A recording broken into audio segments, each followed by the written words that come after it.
Tell everybody in the city, tell everybody in the town that it's about to go down here at Angels Combat Worlds. Dice, hey, check, check, 1, 2. Hey, check, check, 1, 2. Hey, check, check, 1, 2. He dice, hey, check, check, 1, 2. Hola, mucho gusto, ¿quién tú eres? Mi nombre es Escochela, qué gusto en conocerte. Muchos dicen que estoy loco, que estoy malo de la mente, vivo en una isla. We're ready. Will López, ladies and gentlemen, how are you, sir? Hey, how you doing, Angel? Very good. Alive at least. Surviving. It's all good, man. For those of you that don't know, Will is a man that wears many hats.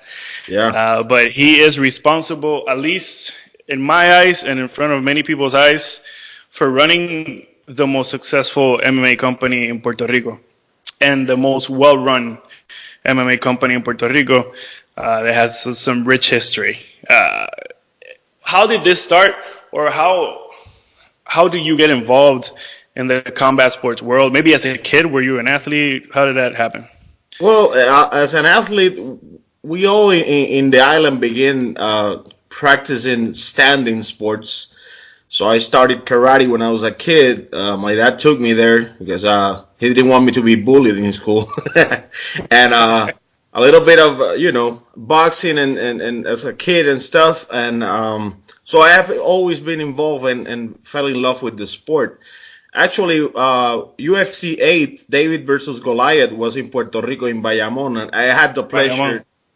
I had the pleasure as a teenager. My dad took me there, so I was there live, and so I've been involved in the sports for since I'm a kid, and I fell in love with it. When I started promoting, it's a very unique story. I've been with my girlfriend for 10 years. We go together to everywhere. So she will accompany me to a boxing show, but I have to accompany her to see Ricky Martin. So it's a balance. I love it. So it's a balance in the relationship. And the only time that she said, I will never go back to that place, was when I visited a local MMA show. In Puerto Rico? Yes. Back home? Yes. Why did she say that? Well, it was so bad that even she's not she's a fan, but she's not a knowledgeable person, and even she realized what was going on there. No organization. The event was supposed to start at 7 and started at 10:20 p.m.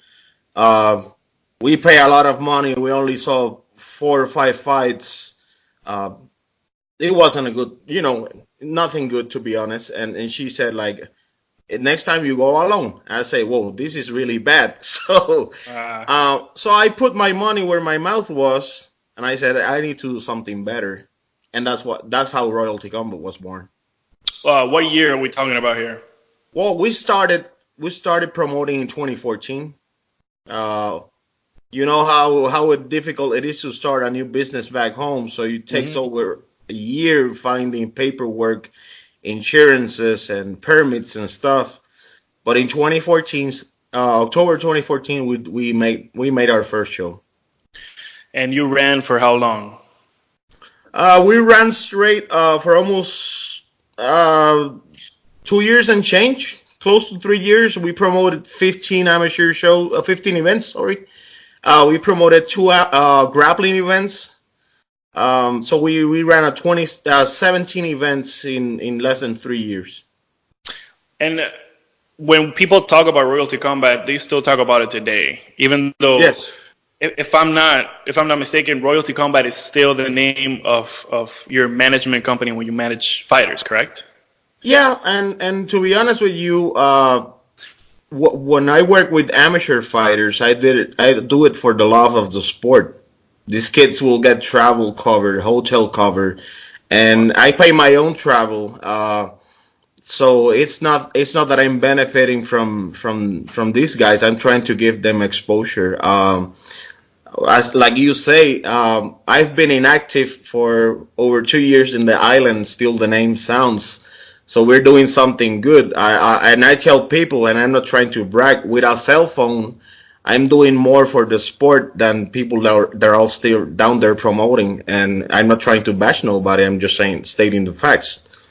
So Yeah, Royalty Combat is still a name that sounds today, and most of it is all of it is positive. Most of it because of the quality of the product and how everything was ran.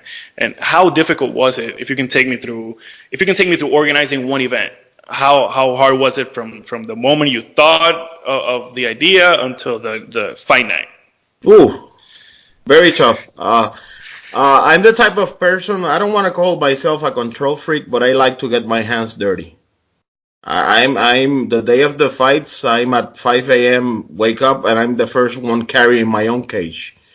Um, and when we started doing shows, it was on a 6 week basis, basically. So on the moment I was done with one, I will take 1 or 2 days off, and then I will start creating the fight card, visiting the gyms, and starting getting all the permits because like I said, not only I had to get a lot of permits back home to start the company, but also to put up the events.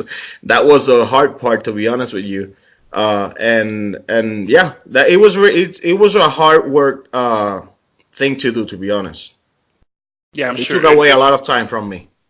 Yeah, well, working, just getting the permits, all that paperwork. It doesn't matter what business you're in. Yeah. Getting paperwork is the worst part. But doing something you love, and trying to build something up like that, like an MMA company or a combat sports company, you love it so much, and then you see how slow all the paperwork, Yeah. errands are, and all that. Because of how good Royalty Combat was, why are you not running any more events in Puerto Rico?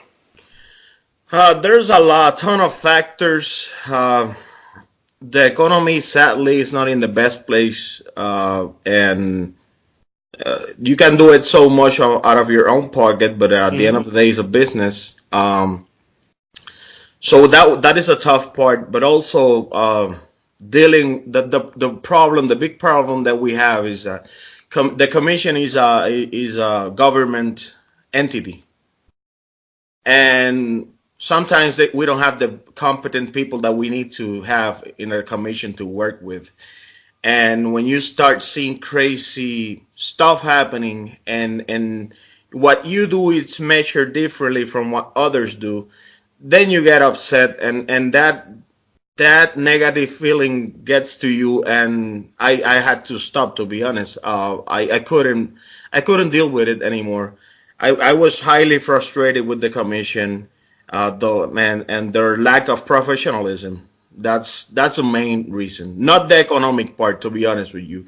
If I would like to, I will jump on a plane and do an event in 2 weeks back in the island.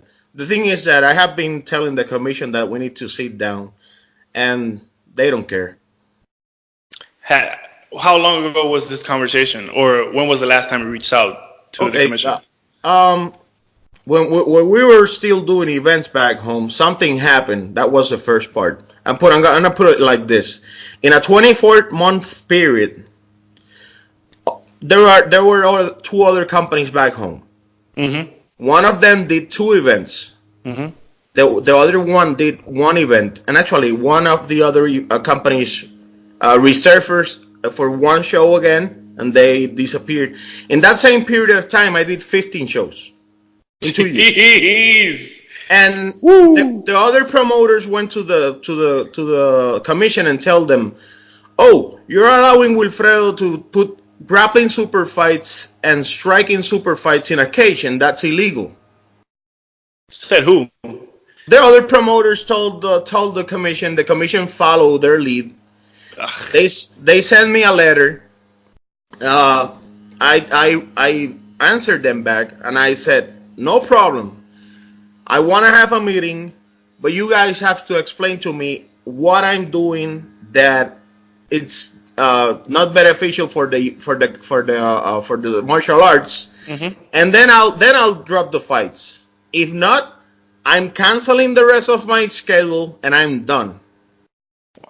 So you know what happened? They never answered me back. I ended up canceling the shows that I have from August to December. I have 4 shows.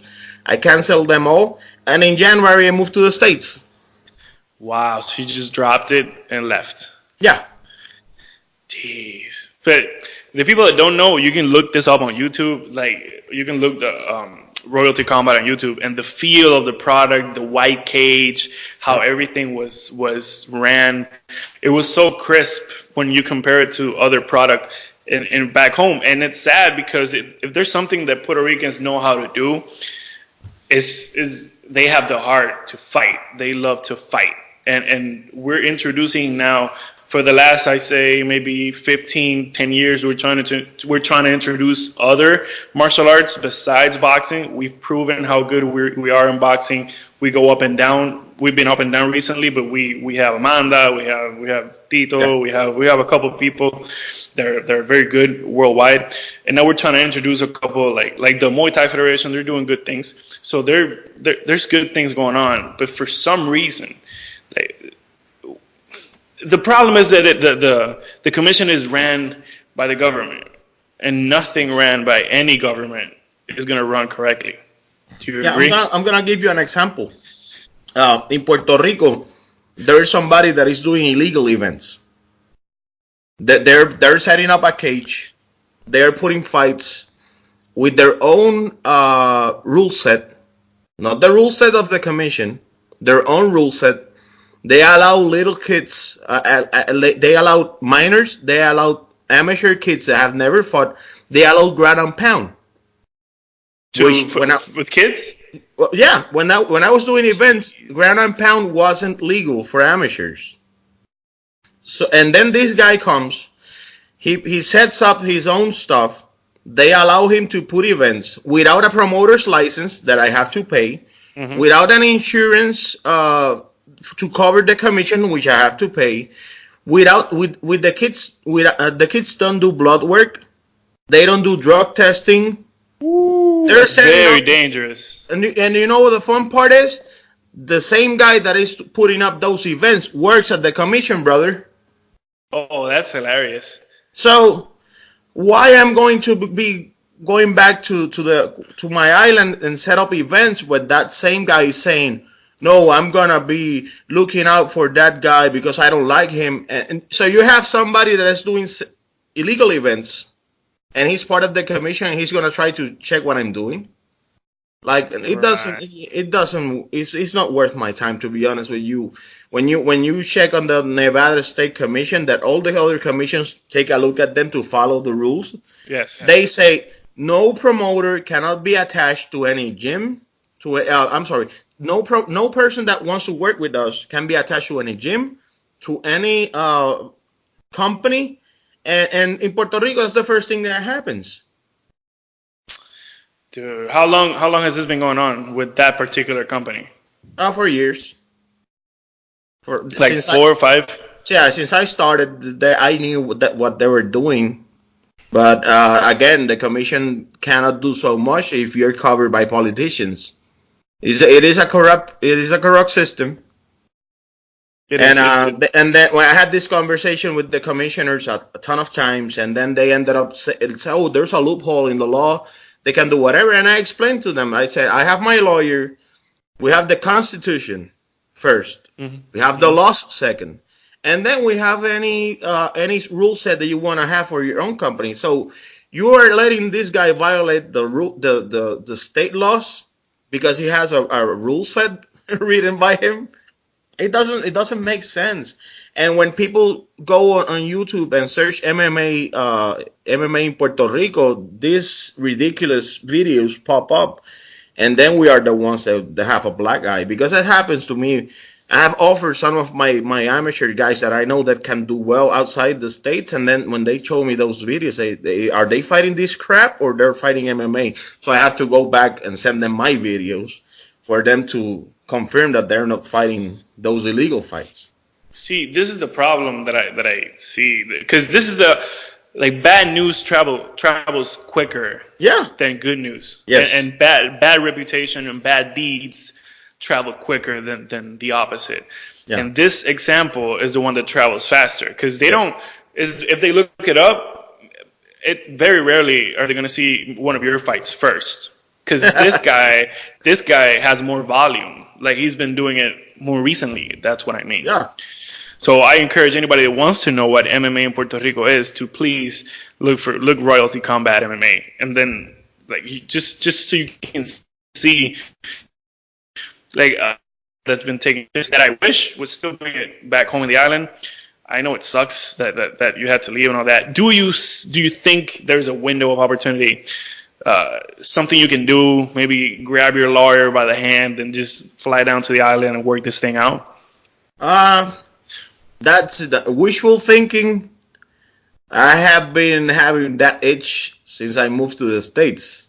That was the original plan. Go back home and at least set up 4 or 5 events. The thing is that the channels of communication have been so bad. Last year I went to the island. I have a sit down with the commission. I told them what was going on. The commission, and I'm gonna say this, and I'm gonna say it because I have proof and I have witnesses. The commission told me, my office is not existent since you left. So they acknowledge the need of the island that they have for my company. And I told them, I'm going to give you guys a proposal. He said, no, go ahead, write it down. We'll talk with the secretary and the bigger guys in sports. I gave them my proposal. They were supposed to have it. I probably think like a week after I leave it there, they took a look at my proposal, and I stayed the next 5 months trying to contact the commissioner to answer me what happened with the proposal, and he never got back to me. And December of 2018 was the last time I could get a hold of him after we met in between June or July. And he told me, no, the big sphere of sports, they will not approve what you're proposing. And I say, okay, no problem. So next year you go and promote events. I'm not coming back. And what I was trying to tell them, I can say it now because we all know that Channel 3 that was run by the government, now they're going to give it away to a non-profit organizations that we all know that they're going to be part of the political party. You know how it is. What I was proposing them is I'm coming back, but I need a little space in your TV channel as an exchange because I need to bring some sponsors and I need a TV. Yes, you need money flow. Yes, and I wasn't telling them that I needed extra cash from the government or nothing, just a space. And they told me no. So I said, okay. My dad used to tell me, this hand cleans this one and this one cleans this one. If they're looking for my help and that they're not going to help me with anything. So, but I'm going to tell you this. Royalty Combat is coming back. Oh, yes. It is in Puerto Rico. I don't know, but we're coming back. Good. That's good to hear. Yeah, that's good to hear. And let's segue, because now you've always had good relationship with World Series of Fighting, correct? Well, when we started doing events around our 7th or 8th show, I was contacted by World Series of Fighting, and World Series of Fighting told me this: no lights, no bullshit, good fights. Exactly. So they like our product because people tend to think if you have good lighting and good sound system, and this is not Cirque du Soleil. These are fights. So people that knew about fights contacted me, and Royalty Combat became the Caribbean affiliate of World Series of Fighting. So every fighter that wanted to fight for World Series of Fighting in the Caribbean, it has to be through me. Wow. Yes. So when I made this deal and I put the word out there, I invited the press to my event because the World Series of Fighting people went to the island and watched my show. Nobody from the press showed up for my event. Wow. Back home from Puerto Rico? Yes, sir. I only saw an article the day of the event, which I don't find it bad, but if you want to help promote something, put it out there a week before. Like you do with a basketball game or with a concert or Yes. whatever. Yes. But the only promotion that I got from the press was a little article the day of the show. And I invited that person personally. I called him, hey, we want you to be there. These guys are flying out of Las Vegas and Canada. This is a big opportunity for the fighters and in the island. We need you guys there to cover this. This is a big thing. I don't know if you understand how big it is. But they didn't seem to care, so nobody from the press was present. Nobody from the press wrote anything about it afterwards. So that's what I felt. And that still happens with this other company that's running shady events that shall remain nameless. Yeah. That company doesn't really get covered too much either by the press. So there's a common disdain, let's say, towards other combat sports besides boxing in the islands still in 2019. Yes, I contacted the main newspapers of the island, and they never had the decency to write me back. And they were putting up their news of boxing. So the biggest enemy of MMA in the island is boxing. You think so? Yeah, it's not. I'm a huge boxing fan, but the thing is that if you go to the commission and you're setting up a boxing event, it's very easy to deal with the commissioners. If I'm trying to set up an MMA event, they're gonna be bugging you. So there's some resistance still in 2019 in Puerto Rico with that. I'm gonna give you an example. There's a guy that used to, I'm not going to name him because I'm not going to do that. The kid has no fault in this. There was a kid that was a good fighter, MMA fighter. Thankfully, he retired.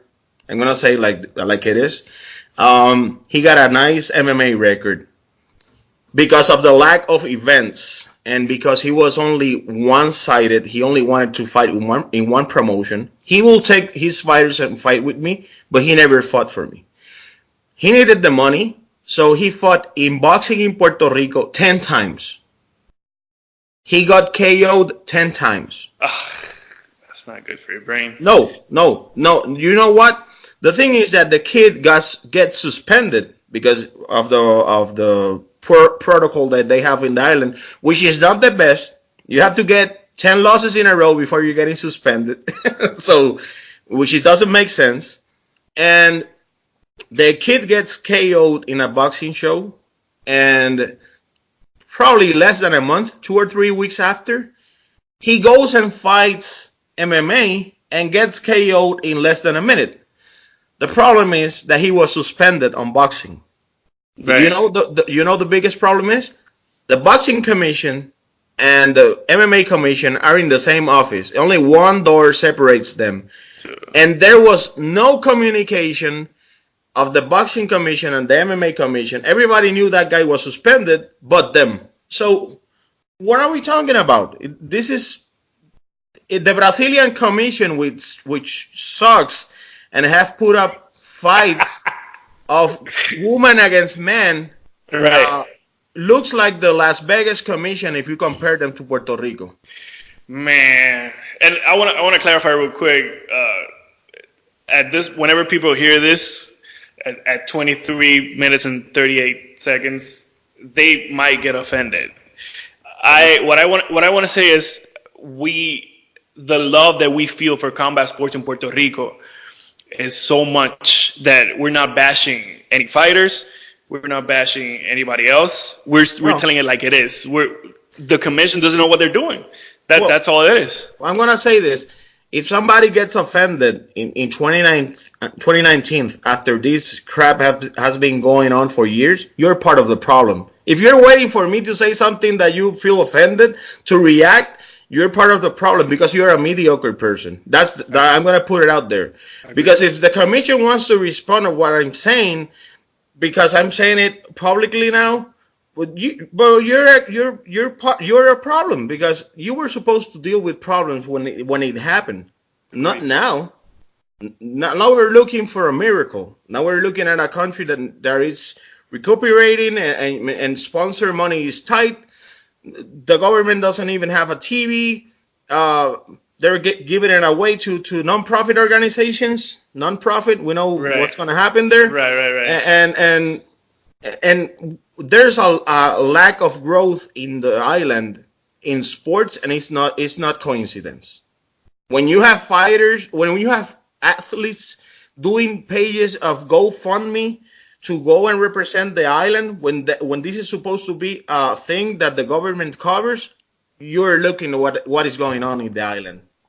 I agree 100%. We had a year ago, we had a track and field athlete that had a great record, and he had a GoFundMe page because he didn't have cleats, he didn't have equipment to go, and it's shameful because of how much talent Puerto Rico has. Because if you ask me, what does Puerto Rico export the most? It's talent. It's not coffee. It's not plantains. It's not anything else. It's talent. We have given the world the best talent in a lot of things, in music, in boxing, and baseball, and we have great combat athletes. And where our criticism comes from, and I know Dr. Yarrett, who's part of this maniac group too, he feels the same way. Our love for Puerto Rico and our love for the athletes and the fighters in Puerto Rico is what brings this passionate reaction out of us. And you were in the lion's mouth because you were running a company under the commission, and it's sad because that company that you're talking about, the other one that keeps running events, that is very dangerous. They don't do any blood testing. And I know blood testing is expensive, but how are you going to keep the fighters safe?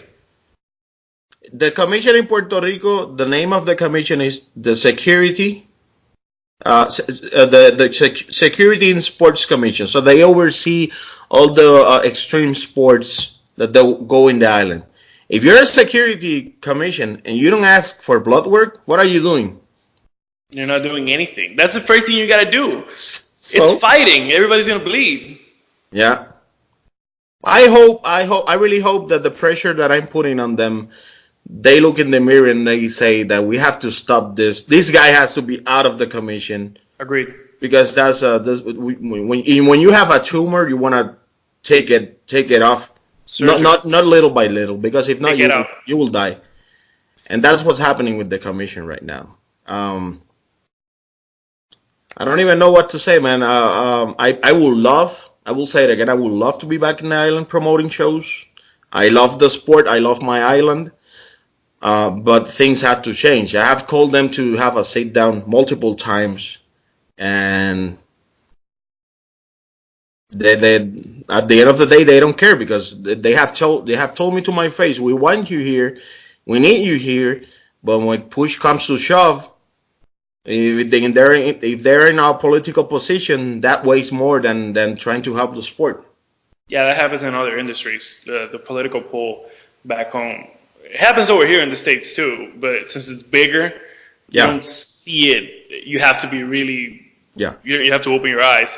But Puerto Rico is 100 by 35 miles, so the corruption is a little bit more tight because you see it because it's so small. Yeah, and sometimes when people are in positions of power, they wanna squash the little one. I can tell you multiple stories. I probably can write a book about this. Please do. What things that happened back when I was doing events. I'm gonna give you examples. Let's say, one time, one commissioner comes and again, with no names, this guy comes with the big attitude. He's a martial artist, and he comes, "Oh, you're doing this wrong." That we had never met, and this is the first thing that comes out of his mouth. You're doing things wrong. Where's the doctor? Blah blah blah. And the show that I was putting was an amateur show. According to the rules, said you need MT guys, you need an ambulance on site. I did have that, but the kids will bring a paperwork fill out by the doctor, but there was no doctor on scene. That's the rule set. That's a rule. Yes. So he comes at me and he's trying to tell me that I'm doing it wrong because the doctor is not there. I go pick up the rule set. I show it to him. What are you talking about, man? Look what it says here. Do you read are you working in something? You're supposed to read the rule set. Don't come at me, please, bro. I'm trying to. I'm on my last straw of well-being on my head because I've been so much to put this, and now you're coming to tell me what to do when you're not a promoter. And at the end of the show, he goes to me and he said, "Man, I want to congratulate you. It was this event ran better than a professional one. So hey, bro, let to go to know each other before you open your mouth." So there was always this kind of stuff. I'm gonna tell you another story. I put up on a show. I pay for a referee, I pay for judges, I pay for two guys to open the doors of my cage, which I should have people that I know and to open a cage, but no, I have to pay them. I have judges on the locker rooms, so they're the ones they have to look out for my gloves and my shin guards. The event is done. Somebody out of the blue locker stole me 3 gloves. I called the commission. The commission said, "Oh, we don't know nothing." I told them, "I'm paying somebody out of your commission to look out for my stuff. I just pay over $100 for somebody to take a look at my things, and that's the answer that you have. You don't know." The thing is, we were going back and forth. I was losing it, and this girl who used to work at the commission, and with the change of government, obviously she's in a better position now. You know how it is. Yes. Basically, offended me. These are not hours to be talking about 3 miserable pair of gloves. So what I did, I prepared a letter. It was Saturday. I prepared a letter on Monday with my lawyer. The 3 miserable gloves cost me $225. I went to the commission. I told them, somebody has to pay me this money or I don't want her at my shows. That's it. That's simple. So they ended up basically banning her from my events. But I lost my money and I was paying somebody to look out for my things. So are these guys going to my fights to watch the show or are they going to work? So stuff like that will happen every single day. And then they will say that they were not responsible. So if they're not responsible, why are you charging me money for stuff like that? Yeah, it seems that was a horrible headache. Like running. Yeah. I will have a show set the day of the weigh-ins. 2 guys were injured, 1 guy missed weight, and the commissioner calls me.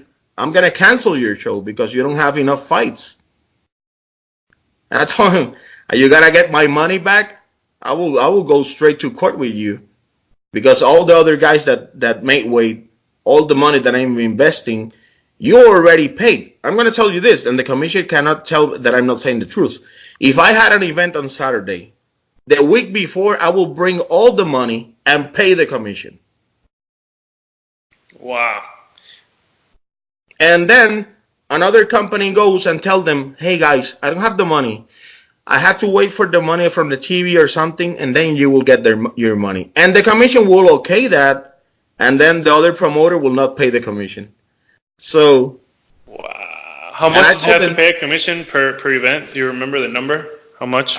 No, it changes. It changes. If it's pro, it's more money. If it's amateur, it's a little less. But right. But that was always a big investment. You go into there without knowing if you're gonna recoup your money, how much are you going to lose, or if in a good day you were gonna win money. So you have to put up through a lot of shit, and with them when you check the final result, you're proud of yourself. But you have working on your profession, you make money, and on this is very difficult. Yeah. You can do something with love for so long, but at the end of the day, you have to look yourself in the mirror and say, okay, this is enough. Yeah, it seems, man, like hearing all these stories, and I know we have a bunch more stories because Yes. I remember hearing your episode with Jose Veras Yep. a couple months ago, who's another MMA guy from back home. He's living in Arizona, correct? Now? Yes. Super good guy. Also part of this crew of misfits. Yes. um, let's talk about your event that's coming up with with World Series of Fighting. It's Yes. a combat submission, or what is it? Well, it's a submission only, but it's team based. We're gonna have 4 teams. Each team will have 5 guys, and they will go against each other. It's an elimination format. So if you ended up going head to head and you ended up in a draw, or you end up in a draw, you're out. You have to win to move on. And we're thankfully we are working with a bunch of monsters.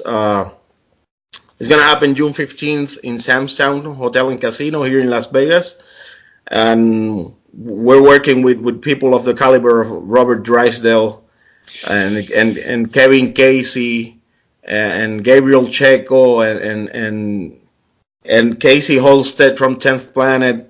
So we're really pumped to be doing this. The winning team will have 10 grand. The second team will have 5 grand, and everybody will get their money. It's a really big. It's gonna be big here in Las Vegas next week. With a week to go, it's only a week to go, man. Yes. Wow. Do you have all of the matches set already? Yeah, we are gonna put some super fights. Jose is gonna be participating in one of them. Yes, the beast. Yes, so we will have our Puerto Rican flavor down here. Sorry, but the main course is gonna be the teams. They're loaded. It's gonna be similar to Quintet, Right. so you people can realize what I'm talking about. But I'm gonna tell you this: outside of the Vegas show that Quintet did, I'll say our roster is Stacked. loaded. It's better. I'm gonna say it. It's better what they're doing. Wow. Yeah. Is this the first submission event you put with World Series recently? Yes, but World Series of Fighting, they have been doing events internationally, so this is like their comeback event since they're local here in Las Vegas, and I'm living here now. So they contacted me. I went to the office. They said that we want to put something. We want to put here on local TV, regional TV. We want to put something out there, and we ended up getting. We agreed that we wanted to do the grappling event. So we're moving forward with it. The funny part is that it has been smoother than anything that I have done in Puerto Rico. The permits, everything, and the funnier part is that for me it has been easier to deal with Robert Drysdale, ADCC champion, a world BJJ champion, 8-0 MMA fighter. A guy with a high stature. It's been easier to deal with him than to deal with the trainers in the island. So we as a country have to look in the mirror and understand that we are very behind in the food chain in this sport, and we have to be humble. We cannot go and asking people for extra stuff or think that we are the greatest thing in the world when these guys are so easy to deal with. And for example, Robert did a seminar 2 weeks ago in Sweden. he was paid 15 grand for 2 days, and he's bringing his bunch of black belts to my show for less than that. So they're very easygoing, and we as a country has to look at that and follow the lead of the big names, bigger companies. Because if a big company will touch base with us and will want one of our talents, we have to be humble. We cannot be asking for extra stuff when we have to realize where we are as a country, as a gym, and as a fighter. we need to grow in so many areas, man. For me, this has been a great experience because I have seen now both sides of the coin. Now I know how things go behind the scenes on an event that you put up with big names compared what I was doing back home. And that's why I said Royalty Combat will come back, but where, I don't know yet. Yeah, I'm sure that if you're if now with this experience you've had in Vegas, which is, by the way, it's Vegas is the fight capital of the world, so Yes. all the experience you could get there, it's just there's no money that you can pay to get that experience. It's just working there as a fighter or as a promoter or as a trainer, anything that has to do with fighting. If you do it in Vegas and you stay out of the casinos, stay out of trouble, you Yeah. will do it right. And you will learn, because Vegas has been doing this for what, 40, 50 years? Yeah. Kinda? Yeah. So that all the process is super, I'm sure it's super easy and smooth because they've done it millions of times. I want to talk about, I remember on that podcast we had with Jose a couple months ago, you spoke about the difference between a gym back home, an MMA gym back home, and you put the example of Extreme Couture. Yeah. That they had, their boxing trainer was Joel Casamayor. Yes. And if you don't know who Joel Casamayor is, I don't know what you're doing listening to this podcast. He's El one of the most... Cepillo, El Cepillo. El Cepillo. He's one of the most gangster Cuban boxers. And that's saying something because all Cuban boxers are gangsters Yes. from the little guys, Rigondo, to freaking King Kong Ortiz. They're all slippery and difficult and uncomfortable. Like, they're beautiful fighters. Joel Casamayor was their boxing coach. Yes. And then who was their BJJ coach? You remember? I don't remember. Ryan Couture, it's part of it, but they have black belt in their gym. Randy Couture is the wrestling coach. Jeez. Ray Sefo is the kickboxing coach. Woo! So that's the staff of Extreme Couture. Plus, when it's sparring day, you will see Roy Nelson, Vinny Magales, and the list goes on and on and on and on. So what I brought on that podcast is that we have a big problem because we think that we own these kids as trainers. And, I'm the best trainer in the island. They will claim, because everybody wants to be the best. But are you really the best option for your kid? Because they don't want to share them. I have plenty of stories of kids that they were training with somebody else, and they were submitted on a fight. And then a BJJ coach will say, hey, can you come and train with me? I'll help you with your groundwork. Mm-hmm. And when they go to that other person, their coach will, no, I don't want you at my gym anymore. Wow. Oh, yes. Yeah, you will hear, those are borderline crazy maniac stories that you will hear back home. They don't feel comfortable sharing fighters, and they are in fear that they will lose that fighter. So it comes down for, I don't know if you know, I'm a psychologist. Oh, I didn't know. Yes. Well, I have a bachelor's degree from the Inter-American University, and I completed all my master degree and PhD courses back home. I don't have my dissertation, so I will not call myself a doctor, which I am not. But I have all the credits. But when you see that type of people Madness. it's people that are not comfortable on themselves. And they live in fear, and they don't want to share their fighters because that's mine. So it's possessive. It's not healthy, and we're basically not helping our kids grow by doing that. We have to let them, or if you can't cover all the bases, or you have to bring somebody to your gym to help you, or you have to let them go and visit other places because. I don't want my fellow friends back home to be upset with me, but I'm saying it like it is. We don't have of the coaches that we have on MMA, nobody's better in boxing than Joel Casamayor. Nobody's better in kickboxing as the 3-time Hall of Famer Ray Sefo. Nobody's better at wrestling as Randy Couture. And all of them work together for one same goal, to their fighters to be successful. So as gyms, we have to understand until what area we can help and let them move on. And I can give you examples of that in the island. One of my favorite striking coaches is Saul Pacheco in Peñuelas. He has a little school. All his guys are tough on the feet. They come to bang. They're very good. So I have to say, so I have to say Saul is a great coach because there is proof.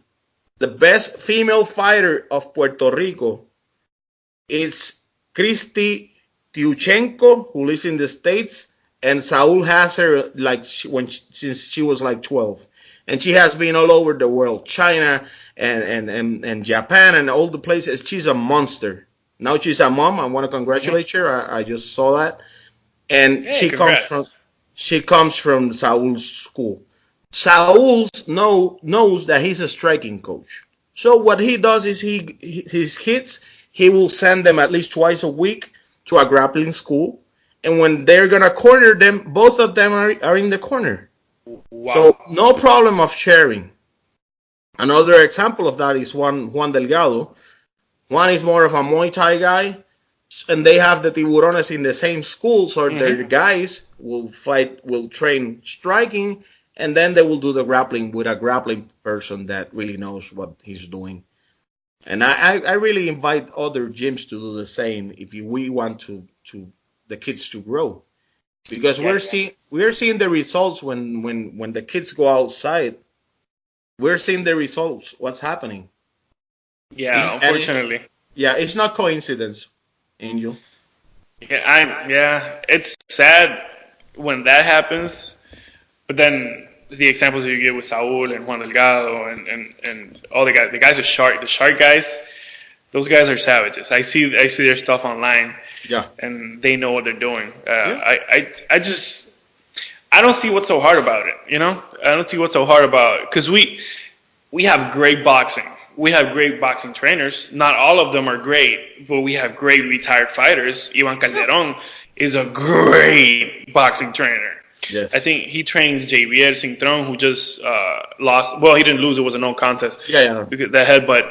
But he's been training him. He looks great. And he's one of, in my opinion, he's one of the most skilled people we've had in the island in the whole boxing history. So I think he would be great in an MMA gym. I think maybe have him as your boxing guy for a little bit, and then just mix it up. We have the talent. We have a couple BJJ schools that are very good. The Wolfpack and the Barry and all those people are very good too. So we can do it. Well, why don't we do it? What do you think it's so impossible about it? It comes out. I cannot talk for them because that's not my mindset. That's why I can work with other companies. Like that's why Carisca Feliciano and that's why Billy Molina are going to Colorado, and they're gonna fight in a fight promotion that are owned by my friend. So I feel comfortable sharing fighters and helping them develop. So people that don't think that way is something personal. I cannot think about why they don't do it. But I think if you think that way, that you can't share your fighters, is that you are looking for your own glory, not the glory of your fighters.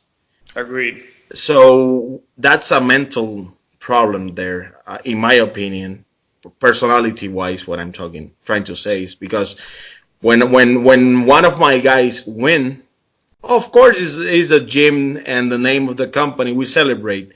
But I always say, Canisca Feliciano won in Tennessee, or Jeremy Santana is the champion of an amateur company in Tennessee, or Brian Ortiz won in Friday Night Fights New York, or the same Jeremy Santana is 2-0 in New York, or like Saul Pacheco's student Josito Perez, who was a highly underdog, and he sent the other kid to the hospital in New York. So I mentioned their names. I don't care to mention my name. So when trainers try to overprotect their fighters. They're trying to protect their names, and that's when we have to look deep of what's going on. And because of right now, the last Puerto Rican that fought that has nothing to do with me fought over 6 months ago, and in Puerto Rico we haven't have an event over close to a year. So if you're gonna be overprotective and you don't want your kids to go out and fight, you're part of the problem. Yes. You have to test them. How are they going to be tested? Yes. There's no other way. It doesn't. It's frustrating. Yes. Because of how I know that we can be really good, and maybe in the past there hasn't been the pressure that there needs to be for things to change. But I think that now, as my platform grows, all you misfits can say whatever you want in my platform. Because I just want Puerto Rico to be mentioned in other combat sports besides boxing. Because even the hardest, most arrogant analysts, let's say, called Puerto Rico one of the best boxing countries in the world. Yeah. So we have talent. So we need to expand this to other branches. I'm gonna say something else. Some people might not like it, but we have an overall problem. It's not only traders, it's not only fighters, it's not only the government. It's people that are involved in this. When you have fighters, let's say you might not like me. I am not $100 bill, and I am the type of person that thinks that when you do things right, you will have enemies just for doing stuff good. People will start things that are not right. Oh, he did that, so he used to be that when he was younger, stuff like that. You know how it is. But I don't care what people say. I don't care. My work and your work. It's the evidence is there, so we don't have to be thinking of what people think or what might not about us. I'm that type of person. So I let the success of what we do talk for themselves. I don't care what they say. But when we have, let's say this, when we have some fighters that are affiliated with me, and you don't want to promote them on your platforms because the Royalty Combat or the Wilfredo López name is involved, you are a mediocre person. Because if you are going and kissing Dana White's ass and putting articles and videos out there about Dana White and the UFC opening a training facility that they haven't even bought the land yet, instead of promoting the fighters that are going and bleeding and punching in the face, and there are people from your same country, you're also part of the problem. You cannot call yourself an MMA fan or a local MMA follower or MMA site if you don't give exposure to those kids. And you're thinking about what Dana White is saying about Puerto Rico in 2021.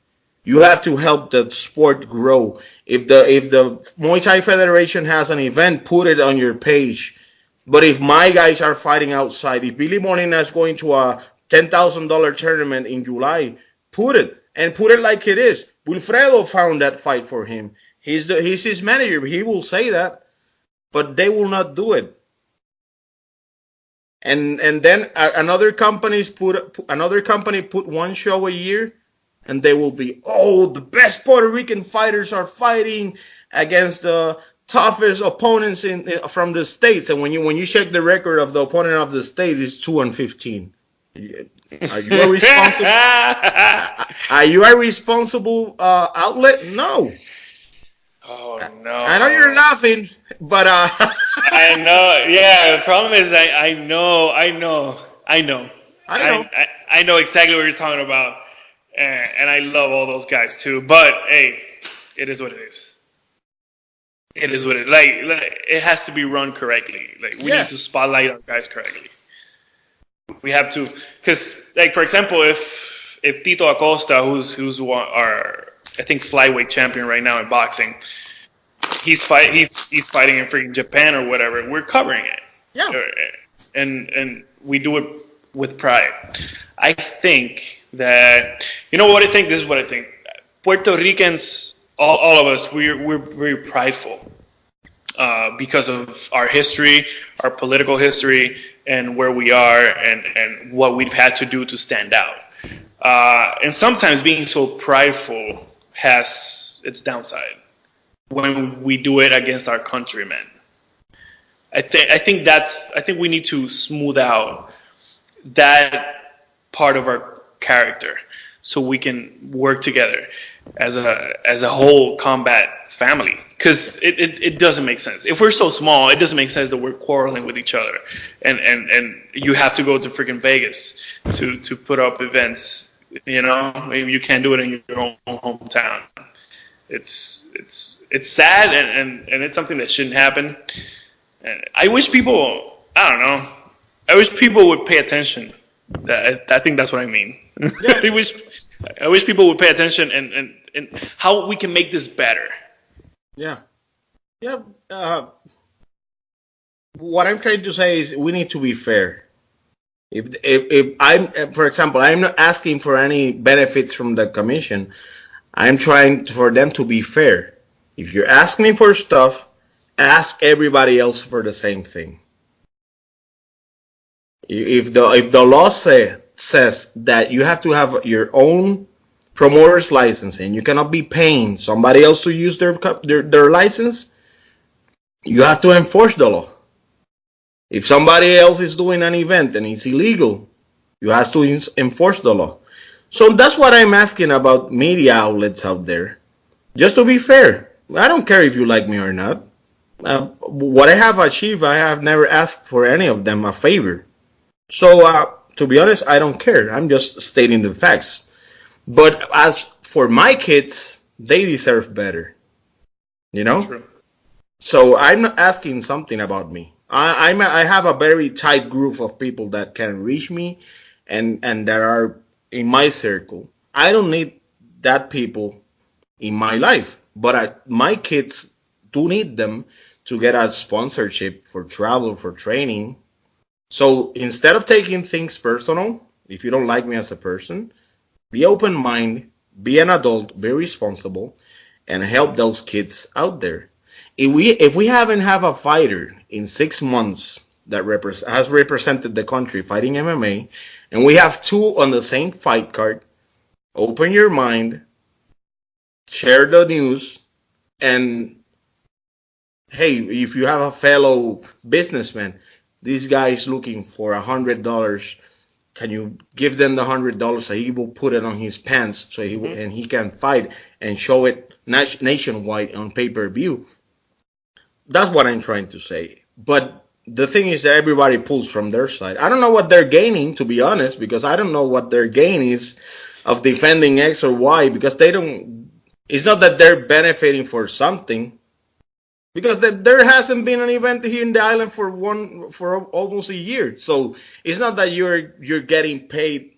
You're not getting payola like your radio, you know. True.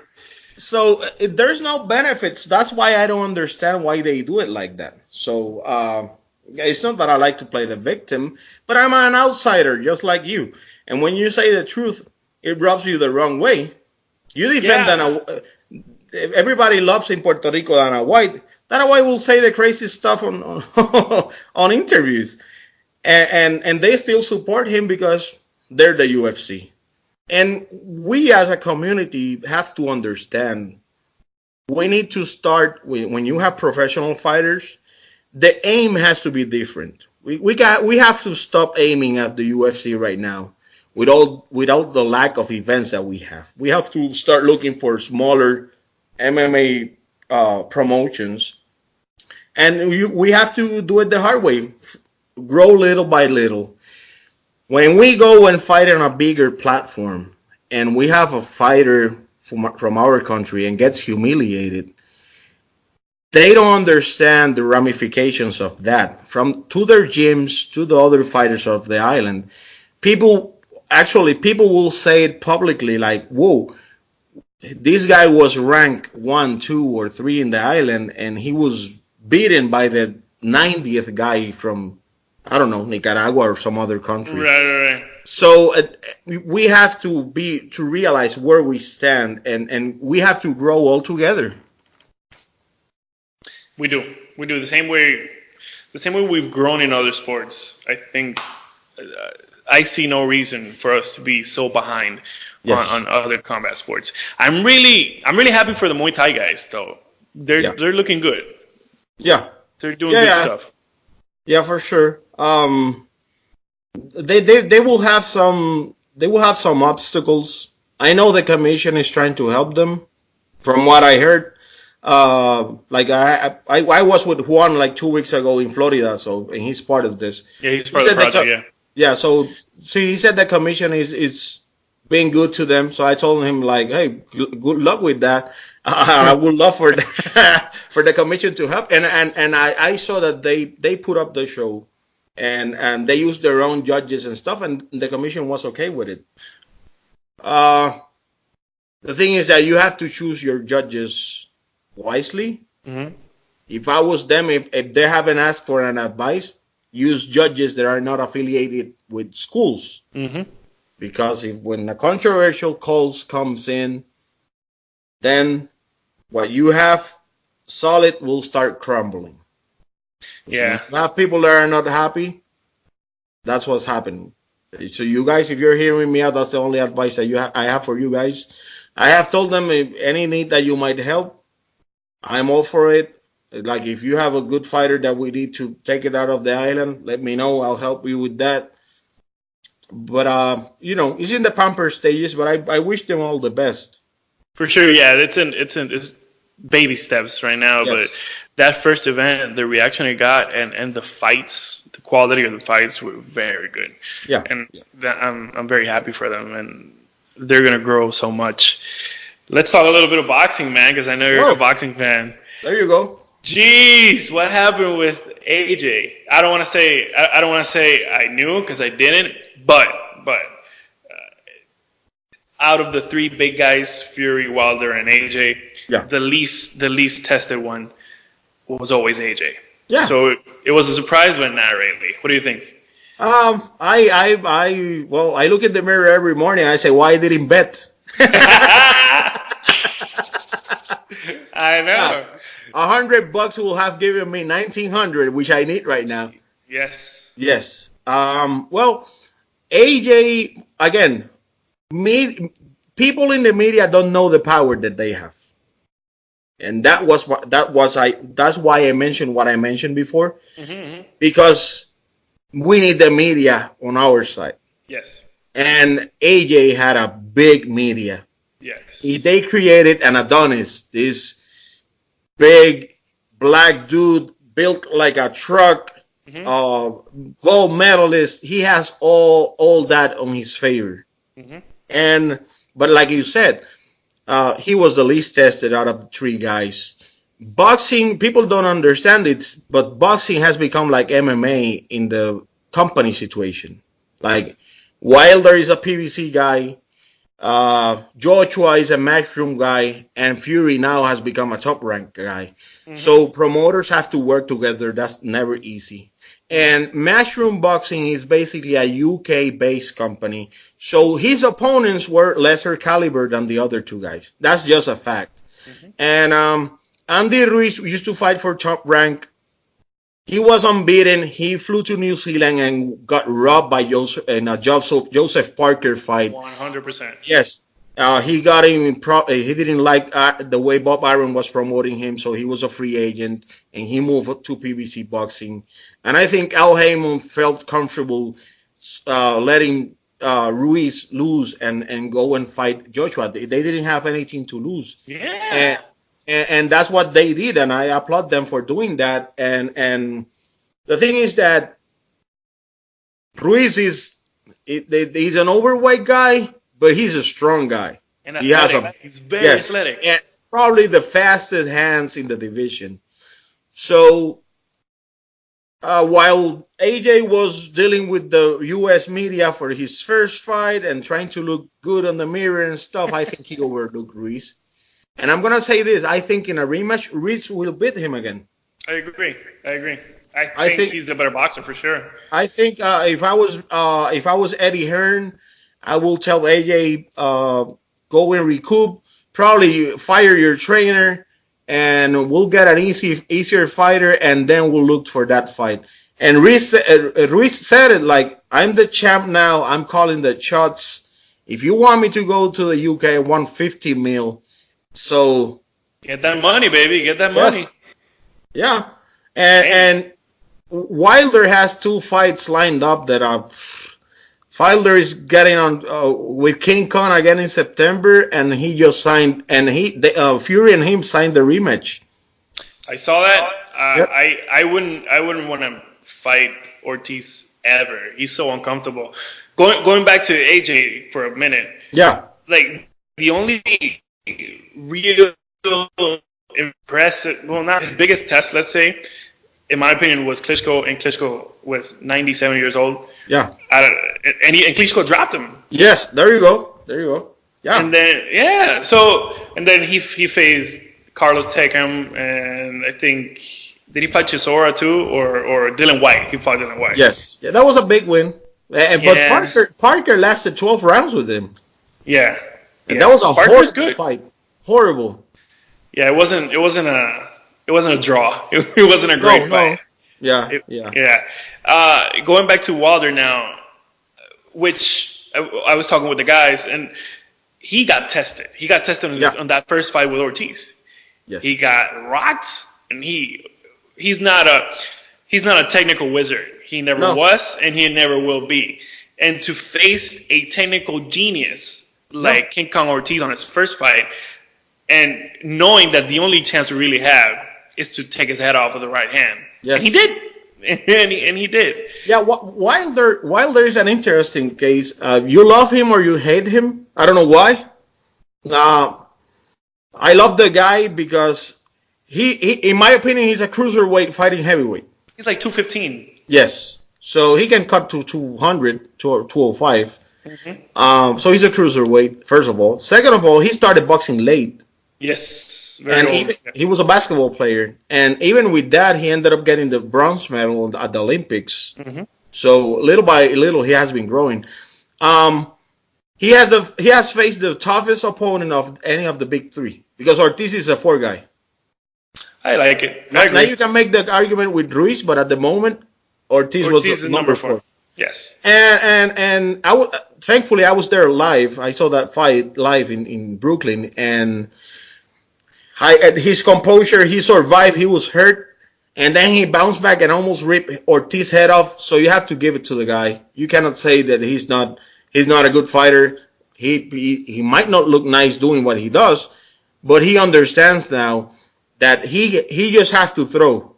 It doesn't matter where, when, but if he hits you behind the ear or in the chin, you're done. That's what happened with Ortiz. And I'm going to say even more. I know if we were going to the scorecards, I might have Fury ahead for 1 or 2 points against Wilder. But that last knockdown was like, the referee should have counted like until 17, not 10. How dare you? How dare you? I'm okay with the draw. So we're going to have the rematch. How dare you, Will? I can't believe you. This podcast is over. What? I mean, I see what you mean, but that's why there's a timekeeper at the table. And the moment he hit, she started counting 1, 2, and then he picked the count up from her. But he said, move to this side, move to that one, come here, without counting. So the only 2 questions he left out was, what's your social security number and where you were born? And we have like 20 seconds. Listen, sir. But I'm okay with the rematch, man.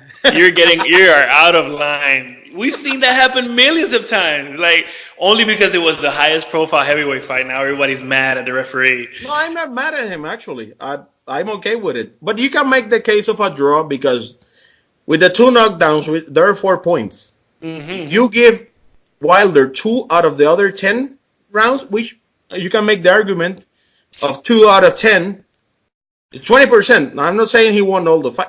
But those are the 6 points for a draw. So it wasn't crazy. That's my opinion. I understand. I see that point. I still see Fury ahead by one or 2 points. Yeah. No. I also had it ahead.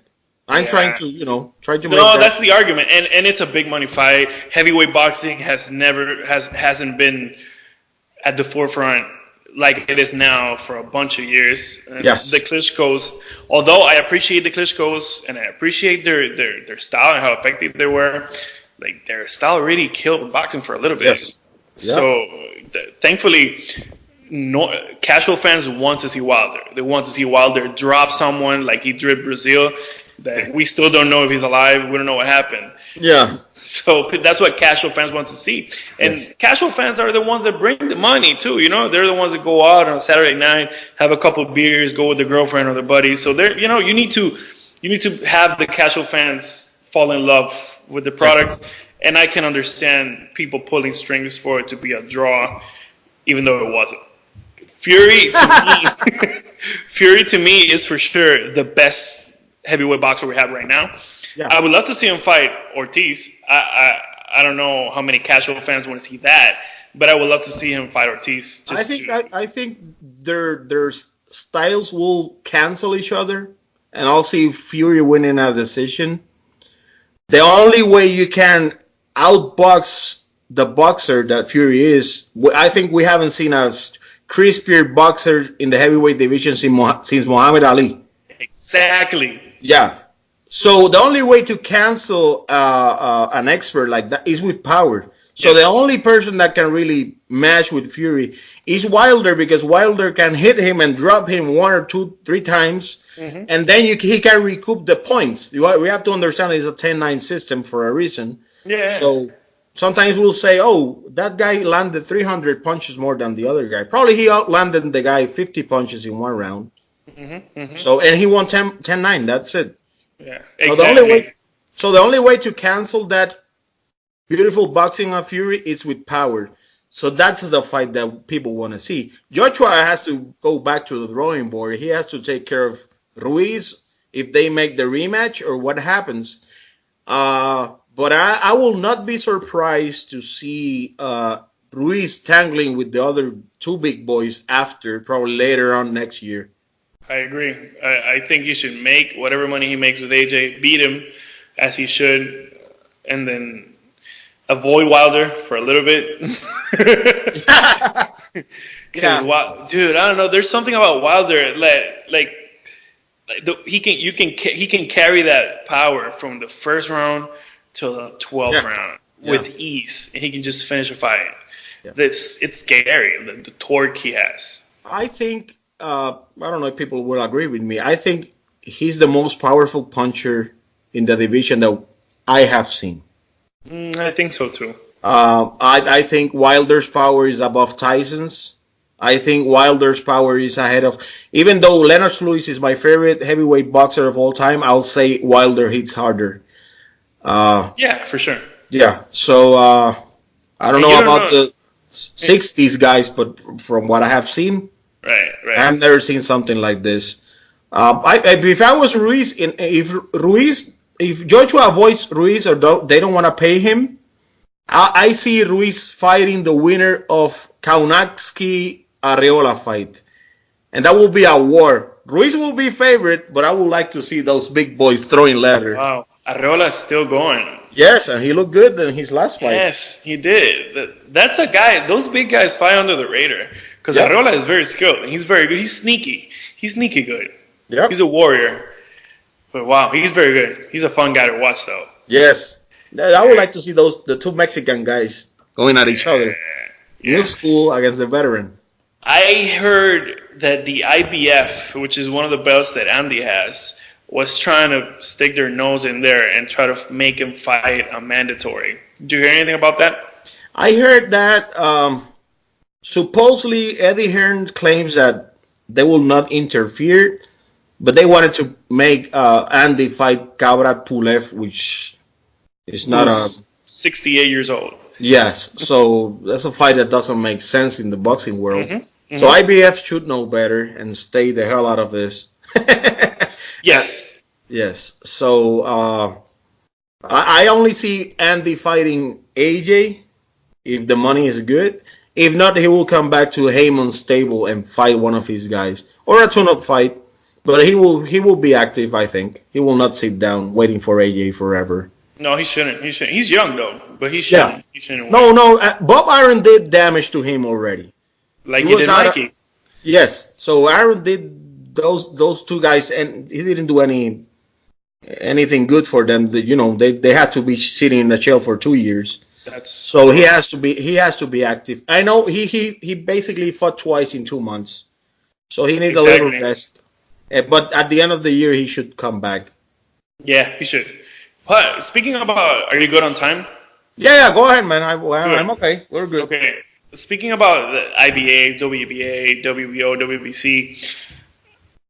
First of all, I don't want them to exist anymore. Why? You promoted boxing. You have boxing guys and girls in your stable. Yeah. What is the purpose of them?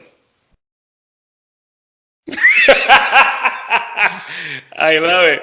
That is it. Yeah. Well, they do some weird rankings, and when a guy that is fighting for their titles, they'll get a share of it. If they're defending the IBF gets a percentage of. Yeah, that's how they pay the employees. Right, I heard that from Miguel Cotto. Yes. That's why he let go of the 160 belt that time from Canelo. He was like, I'm not paying you anything. Yeah, he didn't want to pay their fee. Let's say, why do you think the IBF wants to put Andy against Pulev? Right. Because if Andy gets paid $5 million, they will get like, I don't know, $150,000 to $200,000, so they can pay their own people. That's robbery. Yeah, the thing is that boxing is so corrupt, man. That's why those things exist. Like WBA made some rankings last year, at the beginning of last year, and they put a guy ranked number 8, and the guy had passed away the year before. I love it. So when you hear Dan Rafael and all those guys bashing that entity, it's because they're just there for the money. How do you rank a guy who passed away? Dude, and they keep putting like super champions and regular champions and Latin American champions like in their titles, and they keep making belts like it's a belt factory. Yeah, because they make money out of it. Like right now, Pacquiao is fighting Thurman, and they're unifying the WBA because one of them is interim and one of them. So I don't even know what's going on, but both are champions under the same entity, and at least they're unifying, and they're not supposed to be any more belts, but it's weird. We have that case also on the I forgot his name. El Explosivo Machado. Yes, Machado. He had a title, and Gervonta Davis has the same title of the same division, and both Machado was to be their main champion, and then they upgraded Gervonta over him without fighting. Yeah, and I was like, what happened here? But I don't know. Boxing politics. Who understands them? Nobody. No one. By the way, Sniper looked great in his last fight. Yes, I was thankful. I put something on my Facebook page because this is the first time I've been happy for a Puerto Rican fight in a long time. Not bashing the guys at all. I respect everybody, but we have been in a little bit of a draw season for our boxers. All the boxers out there, I think fighters should change their ways. Something is not working. Switch it, change it. Yes, please. Verdejo, if you listen to this, go and come to the States and do a camp for 3 or 4 months in Big Bear or in Las Vegas. Go to the Mayweather's camp. Stop dealing with your promoter / manager / trainer, because that's why Bob Arum said that he was his worst investment. And I feel sorry hearing something like that, because Bob Arum is disrespectful, but everybody was thinking that Verdejo was going to be the next Trinidad, and he has fell short, and I will blame his team. Yeah, you're only as good as the people around you. At the end of the day, you're the one that goes up to the ring and fight. But if your tools aren't sharp enough, you need to. Yeah, I'm a big believer and a big proponent of all the fighters of all these disciplines in the island. Just go, come to the States, go elsewhere, go to South America, go to Canada, and just train, just pick something, pick skills up from different people. You will learn every day. Yes. Like how good would he look? Like we were talking about this when Felix fought a couple months ago. How good will he look with like a Buddy McGirt in his corner? Ooh, like Buddy grabbed Sergey Kovalev, who was dead and buried, and just watched him and made him the light heavyweight champion again. Yeah. Like Buddy is a great mind. Buddy McGirt, Tony Atlas, Freddie. Everybody loves Freddie. Yeah. And I think there's a reason for it. But there's so many good trainers out there. Robert Garcia. Robert, yeah. The guy that trains the Charlo brothers and Errol Spence. He has those three monsters, and they have the young heavyweight FJ Jakba, the African guy. The guy that his opponent left the ring at one time, a couple fights ago. Yes, so he has a good stable of fighters. So go. Look for sponsors. Go and train with those guys for a few weeks. Like you have to do it. Like I'm gonna give you a little example. When we were in Florida 2 weeks ago, Billy Molina, who is gonna be fighting in July, he went and supported his teammate. And while we were dealing with the weigh-ins and stuff, Billy was in American top team, getting punched in the face. That's how you want to measure yourself with other fighters. Better. So I respect that. I respect the hell out of the kid, because that's what you need to do as a fighter. You have to be out of your comfortable zone training, because on fight night you're gonna be out of your comfortable zone. And this happens a lot in fighting. Not only in Puerto Rico, like everywhere. You see it everywhere. Fighters just fall in love with their trainer. Yes. They just don't want to change, and they don't improve. They plateau at a certain level. They just stay there. And you have to move. You have to see new things. We have to. The thing is that back in the day, it was American fighters, Mexican fighters, and Puerto Rican fighters. Now you have a big wave of Japanese fighters in our divisions, and what is coming in boxing out of Asia right now, it's not a joke. Nope. So it's when you see the big picture, you say, oh, okay, Japan is going now. The real rivalry is Japan and Mexico in the lower divisions. So Puerto Rico is a little bit below. So what's going on? What is happening? What are the Japanese doing for training? And you can make the same case for the bigger weights with the Euro guys.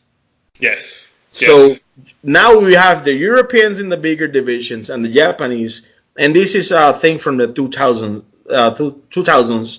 So we didn't have that when Wilfredo Gomez and Wilfredo Benitez and Trinidad were fighting, but the new wave of fighters have to look in the mirror and say, well, what are these guys doing? Because I love Manny Rodriguez, but that guy the Japanese guy is a monster. So I don't see anything that Manny can do to beat that guy, to be honest with you. But you have to look in the mirror and say, okay, I got beaten by this guy. What do I have to do to be in that level and fight those other top guys? Yeah, there's, of course, that Naoya Inoue was born with that power. That's something that he was born with. But what he does around it, because he just doesn't step out of his corner and starts throwing haymakers, the way he builds his fight and the angles that he cuts and how smart he is. And then he just lands a shot, and then you're down, because the way he placed it is perfect. It's something that's beautiful to watch. Yes. Unfortunately, like Manny got knocked out, and it was very bad. But that was supposed to happen. Yeah, pretty much. You if you're going to fight that kid, you have to train. Instead of sparring 12 rounds, you have to spar 25 rounds, and you cannot stay in front of that kid in more than 5 seconds. Yes. Stick and move and run. You have to. It's like training for a marathon. Yes. But if you stay in front of you, you're going down. The only person that I think has the power to hurt him is Luis Neris. Wow.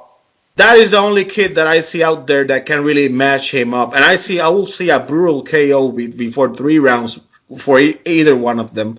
I'll still favor the Japanese guy, but since Neri is so big for the weight division, I see him as the top guy to challenge that king position that the Japanese guy has right now. Yeah, I agree. Listen, brother, we've done 1 minute and 24 seconds. I love it. I would do 10 hours with you. Please plug again your event, the World Series of Fighting event that you have. I'm sorry. Tell the people about the event again. Well, hey guys, we're putting out an amazing professional grappling event June 15 in Sam's Town, Las Vegas.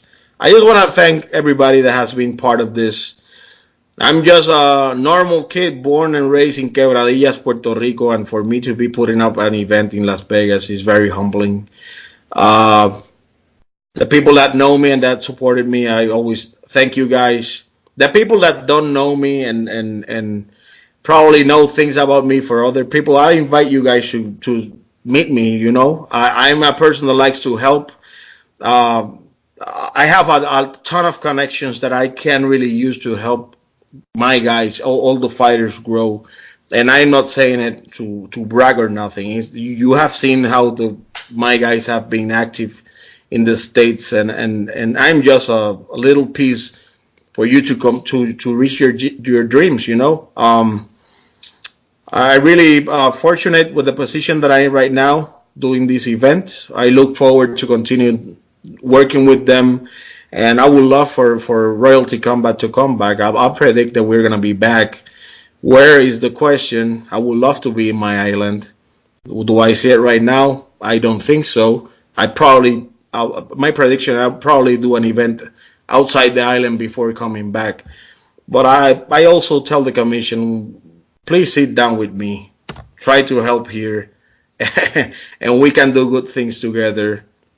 I'm all in to help the sport. I'm a junkie of the sport, and I'm really my position is to help people either way I can. So nothing, man. Go support. The event is going down June 15 in Sam's Town Hotel and Casino. We're gonna be showing it tape delay on TV, so there's not gonna be a stream live that night. But as soon as we have them, I'm going to share it with you guys so you can enjoy it. For sure. This is June 15. Yes. Sam's Town Casino, right? Yes. June 15, World Series of Fighting. Wow, this is going to be good. Yeah. That event's going to be good. Yes. Yes, it is. Yes. So, brother, thank you so much for being here. It's been a pleasure. I wanted to have you here. This is your house. This is your home. Thank you, brother. You can come in here however many times you want and just talk fighting, whatever you want to do. Let's do it. All right, man. So thank you so much, and I'll be seeing you later. Yes. Take care. Bye. Bye-bye. And there you had it. That was my conversation with Will López. It was heavy. It was a heavy conversation. It's a conversation that has multiple parts. I want to thank my sponsors. Thank you to Infinity Fight. Thank you to Just Heart Apparel. Thank you to the Cryo Shield, the invention of our friend Dr. Yair Vasquez. And last but not least, thank you so much to our friends at ufmunderwear.com. Subscribe, like, share, tell your friends, tell your family, and let's just keep sharing and keep growing this family of misfits here at Angels Combat World. And I will see you on the next one.